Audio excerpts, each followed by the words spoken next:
It's been more than 20 years since the last confirmed sighting of the wild Chinese river dolphin. The species lived exclusively in the Yangtze River in China and is believed to be the only cetacean to go extinct in recent history. In China, these dolphins are called beiji, which literally means white dolphin.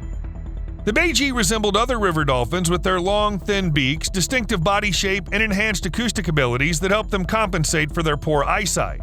These animals were well adapted to life in the murky waters of the Yangtze River.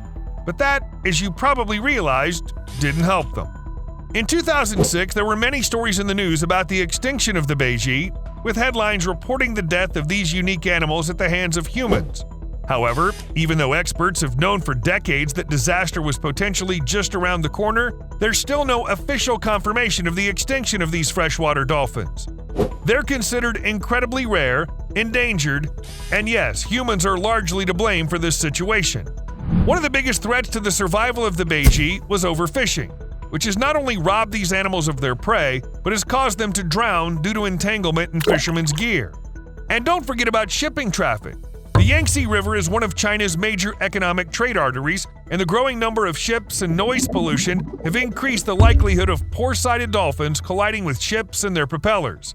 Add to this all sorts of pollutants, and you've got a classic set of conditions that lead to extinction. However, as I said, wild beiji aren't officially considered extinct.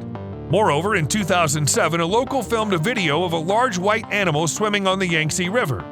Although it was tentatively identified as a beiji, it was too early to celebrate. With only a few individuals left in the river, especially the older ones, it's not enough to save the population from extinction. And that's really sad.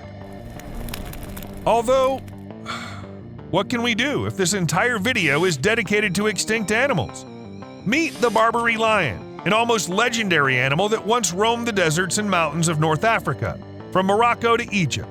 It was even believed to be the largest subspecies of lions. These predators were admired for their size and dark mane, kept by royal families. In short, that was an elite animal no matter how you look at it. These very lions fought gladiators in the Colosseum, were displayed in zoos, and even lived for a while in the Tower of London. But over time, the popularity of these lions began to take a toll on their population. Their decline began during the Roman Empire, when thousands of predators were killed in gladiatorial fights. Then the Arab Empire drove the remaining animals from their usual habitat, and European colonists in the 19th century only made things worse by starting to hunt these lions. Between 1901 and 1910, not a single sighting of a Barbary lion was recorded. By the 1920s, Western scientists assumed that these predators had completely vanished. They may have died out in the wild decades ago, but their genes have survived in about 100 captive lions scattered across more than a dozen zoos. Yes, none of these lions are pure Barbary lions, but they can be considered their living descendants. And that's good enough. Tarpon horses suffered a similar fate. They were a wild species of horse that used to be found all over Europe, from the south of France and Spain east to central Russia. Their wide range of habitats is evidenced by rock paintings and all kinds of artifacts with their depictions. Tarpons are believed to have been domesticated by Scythian nomads around 3000 BC. However, as humans spread, there was less room left for the horses, and they began to come into conflict with the peasants. To be more precise, tarpons themselves, of course, just wanted to eat, but they ate the crops, and interbred with the mares. As a result, the tarpon population dwindled. Wild individuals were too wild and didn't do well in stables or zoos. As a result, the tarpon was declared extinct in 1909 when the last supposedly purebred specimen died in captivity in the Russian Empire. Now let's take a look at this. On April 26, 1890, the Tombstone Epitaph published an incredible article about how 6 gunslingers had shot an incredible creature. It had a wingspan of nearly 160 feet and was about 92 feet long with a large, more like a huge head.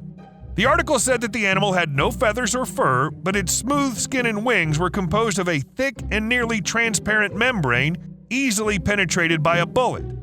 That certainly sounds very impressive. But the fact is that the 2 cowboys had a confrontation over this weird bird. Versions of what happened vary, but the gist of the story is this. The 2 gunmen spotted a huge flying bird in the distance and shot at it with their guns.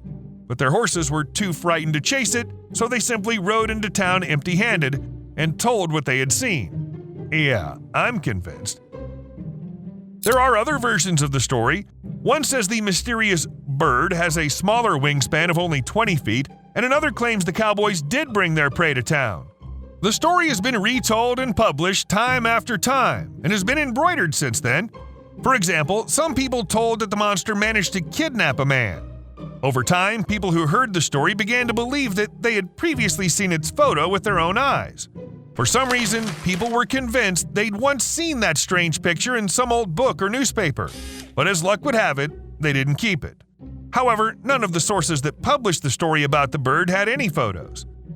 The best explanation for the phenomenon of phantom photos is that they are memories of things that did not exist. Most likely, the descriptions in the articles were so colorful that people just made up the rest, and they started to think that the photo really existed. But what about the picture that clearly shows a pterodactyl? Yes, it looks convincing, but hey, in the 19th century, people were already great at faking photos. Besides, pterodactyls went extinct millions of years ago. It's hardly like that some lone specimen managed to live to this day to then die a stupid death killed by a bullet.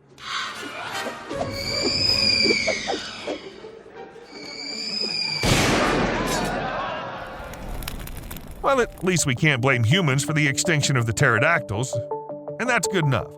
Though what happened to the passenger pigeon is a great example of the clashing interests of humans in nature. This species is thought to have once represented 25 to 40% of the total bird population in the United States. When Europeans discovered America, there were 3 to 5 billion passenger pigeons, which is a lot. Early explorers and settlers often mentioned these birds in their writings. The migratory flights of these pigeons were spectacular. Witnesses told that the birds could darken the sky with their huge flocks, and their flights continued from morning to night for several days. Alas, by the early 1900s, the passenger pigeons had disappeared. At first, their population was greatly affected by professional hunters who began catching the birds with nets and shooting them for sale in city markets. But the real slaughter began in the 1800s. There were no laws restricting the number of pigeons killed or the method of killing them, so people used everything they could think of. I won't list exactly how the bird slaughter happened, but eventually hundreds of thousands of pigeons were killed for private consumption and for sale at the market, where they cost about 50 cents a dozen. There was nothing conservationists could do. By the early 1890s, the passenger pigeon had almost disappeared. From 1909 to 1912, the American Ornithologists Union was already offering $1,500 to anyone who found a nest or nesting colony of passenger pigeons, but their efforts were futile. The last known passenger pigeon species was called Martha. She died at the Cincinnati Zoological Garden in 1914.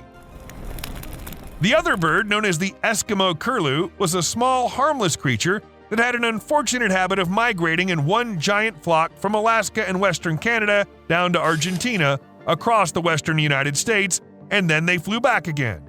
A very poor choice of route during the migration north. American hunters could shoot dozens of birds with a single shotgun blast, while Canadians hunted the Eskimo Curlew before they headed south. Eventually, once one of the most numerous populations had declined dramatically by the late 1800s. They're not officially recognized as extinct for lack of evidence, but it seems the time has come to recognize them as such. There hasn't been a single confirmed sighting since 1963. So unless some miracle happens in a couple of years, the Eskimo Curlew will also be on the list of extinct species. The Carolina parakeet was not hunted for food, but rather for fashion. The colorful feathers of this bird were a valuable accessory for women's hats. In addition, many of them were kept as pets, effectively depriving them of the opportunity to breed in the wild. And as if that weren't enough, the Carolina parakeet was also hunted as a pest that destroyed planted crops. Another factor that may have contributed to their extinction was their flocking behavior. They would return to places where they had previously seen dead or dying birds. This made it easy for hunters to kill their prey in large numbers. As a result, the last known Carolina parakeet died at the Cincinnati Zoo in 1918. The only place you can see a Carolina parakeet today is in the game Red Dead Redemption 2. It's quite realistic because the game takes place in 1899 when Carolina parakeets weren't extinct yet. Actually, compared to Tacopa Pupfish, the Carolina parakeet hasn't done much for its survival. Just check this out. This unique fish species lived in the hot springs of California's Mojave Desert. The average water temperature there reached 110 degrees Fahrenheit, not a pleasant environment to live in. Tacopa pupfish survived in such springs, but it couldn't survive human encroachment. The health fad of the 1950s and 1960s led to the construction of bathhouses near the hot springs, and the springs themselves were artificially enlarged. The last Tacopa pupfish was caught in early 1970, and there have been no confirmed sightings since then. The Zanzibar leopard population has evolved in isolation from mainland African leopards since at least the end of the last ice age, when their native Ungaja Island was separated by rising sea levels.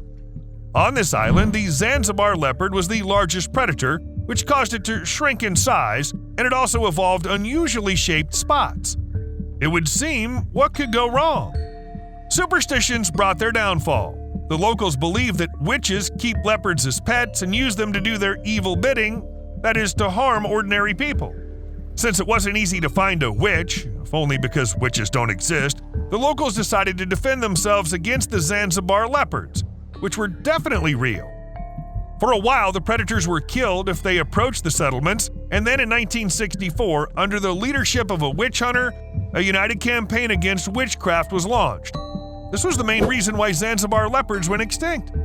By the mid-1990s, the Zanzibar leopard was already considered extinct. In 1997 and 2001, there were rumors of leopard feces being found, but they were lost before they could be analyzed. In 2018, there was a glimmer of hope. A camera trap on the island recorded something that looked like a leopard, but the image quality is too bad, so it's probably just a wild African leopard brought there by humans. One of the saddest stories happened to the great auk. Funny, even ridiculous looking, clumsy on the land, this bird turned out to be completely defenseless against people on land. Besides, its meat was delicious. Well, you can guess what happened next.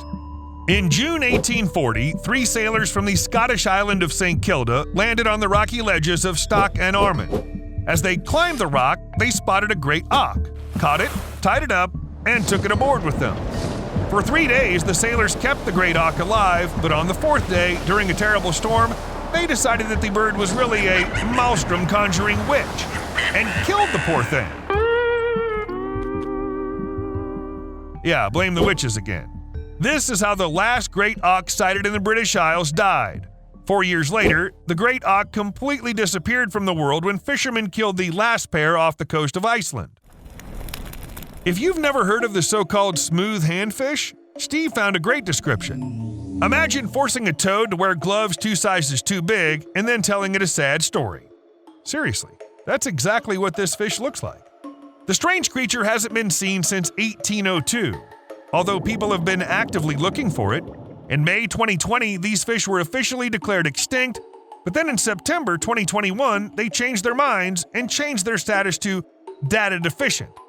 13 other similar species of fish that move along the seafloor using their fins still exist, although 7 of them have not been seen since 2000 or earlier.